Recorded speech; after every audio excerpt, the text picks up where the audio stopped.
Craig Parker here for Parker's Property Sourcing. Just coming at you with another video today. And today's video, I saw something in the the news a few days ago, property news that I follow, and they was talking about 99% mortgages for homeowners, mainly first-time buyers. So I thought I'd just, give a little bit of my opinion on it. So the 99% mortgage is one of the most talked about property topics at the moment.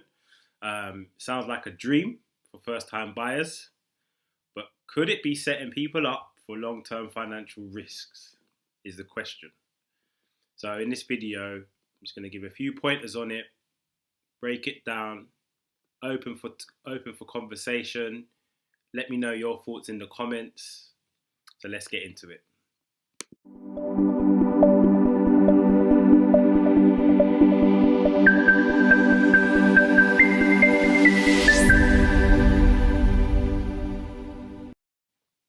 So what is the 99% mortgage? So basically, it just allows you to buy a home with just a 1% deposit.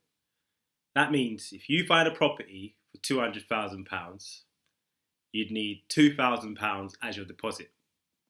Sounds incredible, right? But remember, what sounds easy often hides the biggest lessons. Yeah, so we just got to be a little bit careful if you're going to be buying. And this is not for buy to let, by the way. This is for home, residential mortgages, yeah. But you still got to be even more careful, to be fair, because obviously yesterday's video, assets versus liabilities. You understand where I'm going with this. You just got to be mindful of some lessons that you'll get taught if you approach this in the wrong way. So real number breakdown is, I just thought I'd do it because this is the average what first time buyers buy for. I'd say between 200 and 300,000, really, the UK average 280. So, but on a £150,000 home, a 1% deposit is 1,500 quid, 200,000, 2,000 quid, 300,000, 3,000 quid. The only issue is that you're borrowing 99% of the property's value. So there's no cushion, basically, if things go wrong. That's the only little bit of an issue, to be fair. So why does it appeal to buyers, first-time buyers? It's easy to see why it appeals to these first-time buyers, and people who've been renting for years that can't save a deposit. For some, it could be a genuine opportunity, basically, to finally own a home and start building a bit of stability. But opportunity without awareness can quickly become a problem. So all I'm doing today is I'm being very neutral, as you can probably tell, because I'm not against or for it.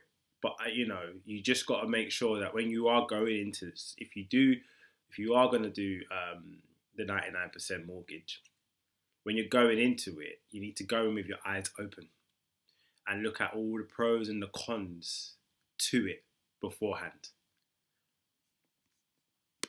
So when I say go into it with your eyes open, just to take into consideration the hidden dangers that come from, sometimes over borrowing on a property with such a small deposit.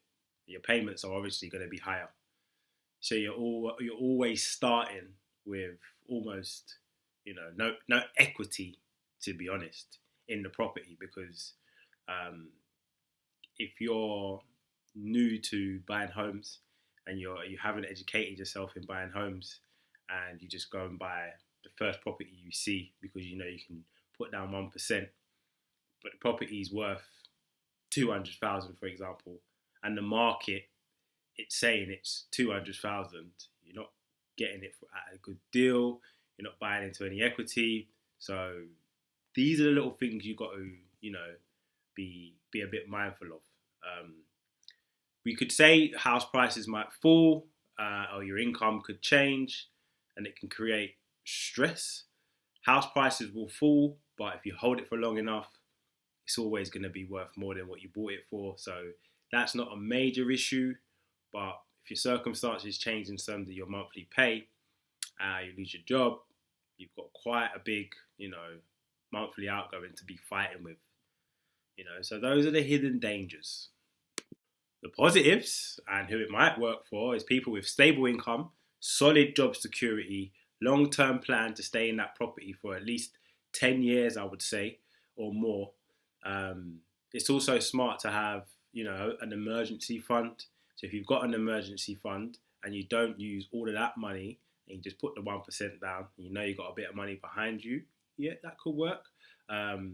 Because it just gives you a little bit of breathing space if things do happen to shift, So, like I said, there are pros and cons to this. I'm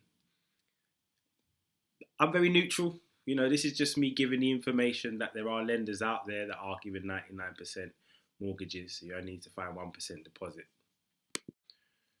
So to wrap it up, in a nutshell, Craig Parker's thoughts is the 99% mortgage isn't automatically bad, but it's also not the golden ticket either.